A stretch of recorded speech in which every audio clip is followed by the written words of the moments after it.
கட்ட மக்களவைத் தேர்தலில் 57 தொகுதிகளிலும் விறுவிறு வாக்குப்பதிவு. வரிசையில் காத்திருந்து ஜனநாயக கடமையாற்றும் மக்கள்.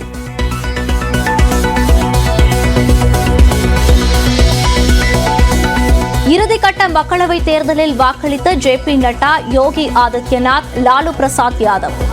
பஞ்சாபில் வாக்களித்தார் முன்னாள் கிரிக்கெட் வீரர் ஹர்பஜன் சிங்.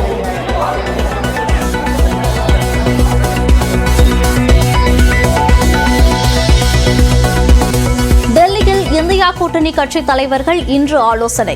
திமுக சார்பில் பங்கேற்கிறார் பொருளாளர் டி.ஆர். பாலு.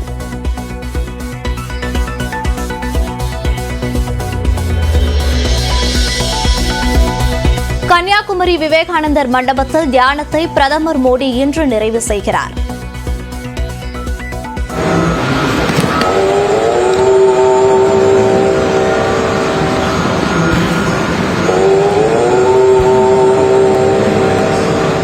இன்று பிற்பகல் 3 மணிக்கு புறப்பட்டு டெல்லி செல்கிறார்.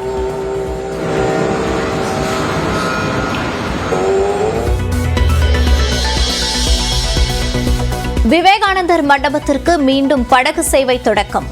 நண்பகல் 12 மணி வரை பொதுமக்களுக்கு என தகவல்.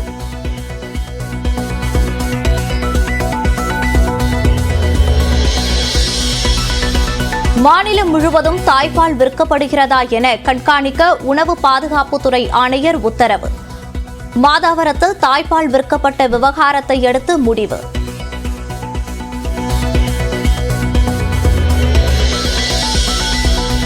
தமிழ்நாட்டில் கோடை விடுமுறைக்கு பின் ஜூன் 6ஆம் தேதிக்கு பதிலாக 10ஆம் தேதி பள்ளிகள் திறக்கப்படும். வெயிலின் தாக்கம் குறையாத நிலையில் விடுமுறையை நீட்டித்தது பள்ளிக் கல்வித்துறை.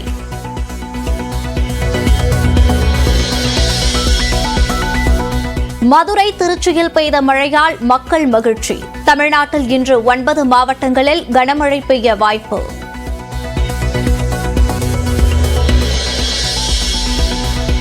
தமிழ்நாட்டில் 17 இடங்களில் 100 டிகிரி ஃபாரன்ஹீட்டை தாண்டி கொளுத்திய வெயில். அதிகபட்சமாக திருவள்ளூர் அருகே திருூரில் 112 டிகிரி ஃபாரன்ஹீட் பதிவு.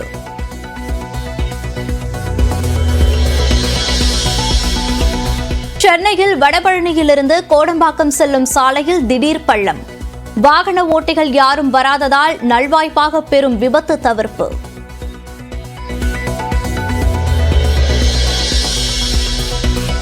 கோடை விடுமுறை முடிவடைய உள்ளதால் திருப்பதி மலைக்கு வரும் பக்தர்கள் எண்ணிக்கை அதிகரிப்பு. 30 மணி நேரத்திற்கும் மேல் காத்திருந்து சாமி தரிசனம்.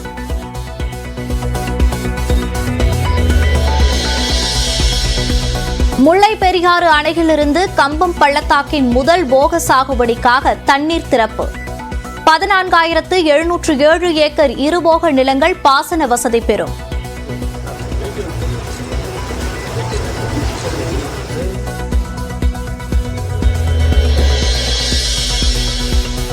நாடு முழுவதும் வணிக பயன்பாடு சிலிண்டர்களின் விலை குறைப்பு.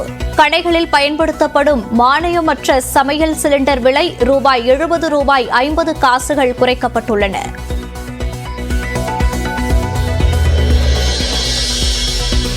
சென்னை அண்ணா அறிவாலயத்தில் இன்று திமுக மாவட்ட செயலாளர்கள் மற்றும் வேட்பாளர்கள் கூட்டம். காணொலியில் நடைபெறும் கூட்டத்தில் வாக்குச்சாவடி முகவர்களும் பங்கேற்க அழைப்பு.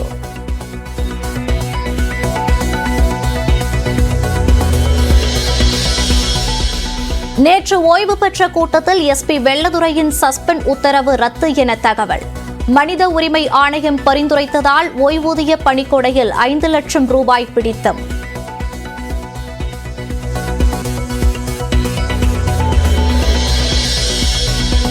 கிளாம்பாக்கம் பேருந்து முனையத்திற்கு எதிரே போக்குவரத்து நெரிசலை தவிர்க்க புதிய திட்டம்.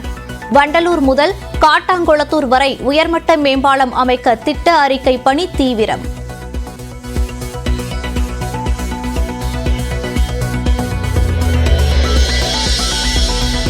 கோவை மருதமலையில் சிகிச்சையை தொடர்ந்து உடல்நலம் தேறிய யானை. குட்டி யானைக்கு தாய்ப்பால் ஊட்டியதுடன் தவிடு குடித்து உற்சாகம்.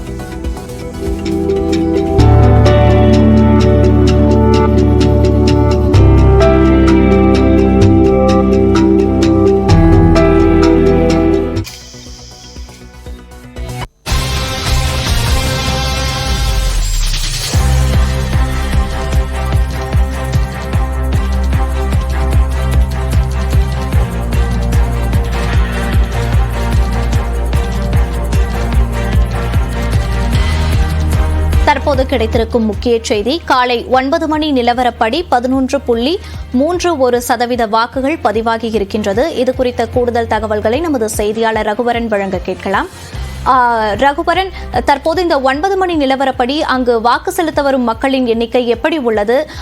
விவரங்களை பதிவு பண்ணலாம்.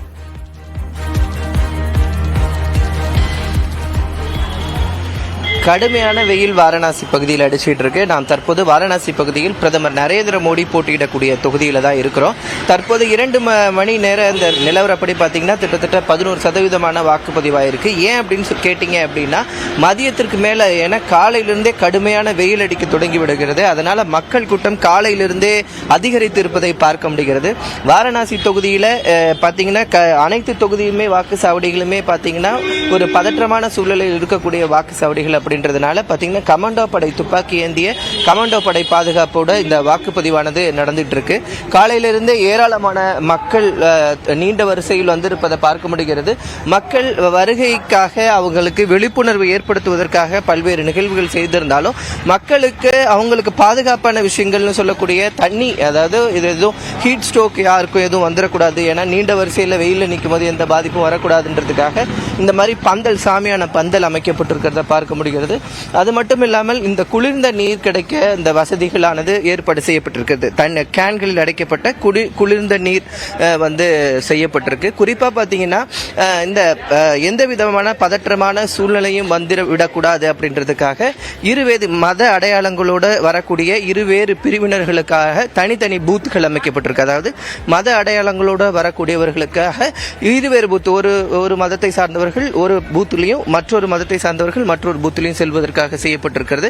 அது மட்டும் இல்லாமல் மகளிருக்காக பார்த்தீங்கன்னா மகளிர் தனியாக அவங்க எளிதாக நீண்ட வெயிலில் நீண்ட நேரம் நிற்கக்கூடாது அப்படின்றதுக்காக அவங்களுக்கு மகளிருக்காக தனியான பூத் போன்றவையும் அமைக்கப்பட்டிருக்கு. மெடிக்கல் டீம் இங்கே இருக்குது.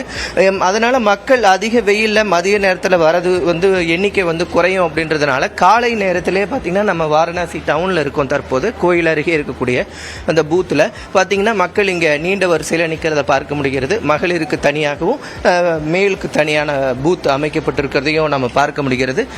அதே நேரத்தில் இந்த பகுதியில் யார் யார் போட்டியிடுறாங்க, வேட்பாளர்கள் யார் அப்படின்றது தெரிஞ்சு கொள்வதற்காக இங்கே அந்த இது ஒட்டப்பட்டிருக்கிறது, யார் யார் வேட்பாளர்கள் அப்படின்றத ஒட்டப்பட்டிருக்கிறதையும் பார்க்கலாம்.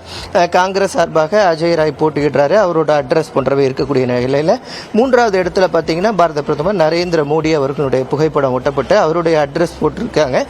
அவங்களுடைய சின்னங்கள் எல்லாம் யார் யாரெல்லாம் போட்டியிடுறாங்க, 7 பேர் இந்த தொகுதியில் போட்டியிடுறாங்க. 7 பேரோட புகைப்படங்கள் மற்றும் அவங்களுடைய விவரங்கள் எல்லாம் இங்கே பதியப்பட்டிருக்கிறத பார்க்க முடிகிறது. தொடர்ந்து மக்கள் அவங்க வந்து குழந்தைகளோட வருவதற்காகவும் எந்த பாதிப்பு இல்லாமல் அவர்கள் செல்வதற்காகவும் மெடிக்கல் டீம் போன்றவையிலும் இங்கே கொடுக்கப்பட்டிருக்கு. 100 மீட்டருக்கு முன்னாடியே பார்த்தீங்கன்னா இந்த கமாண்டோ படை பாதுகாப்பும் கொடுக்கப்பட்டிருக்கிறதுனால அச்சமில்லாமல் மக்கள் வந்து செல்லலாம் அப்படின்னு சொல்லிட்டும் சொல்லப்பட்டிருக்கிறது. கள நிலவரங்களுக்கு நன்றி ரகுவரன்.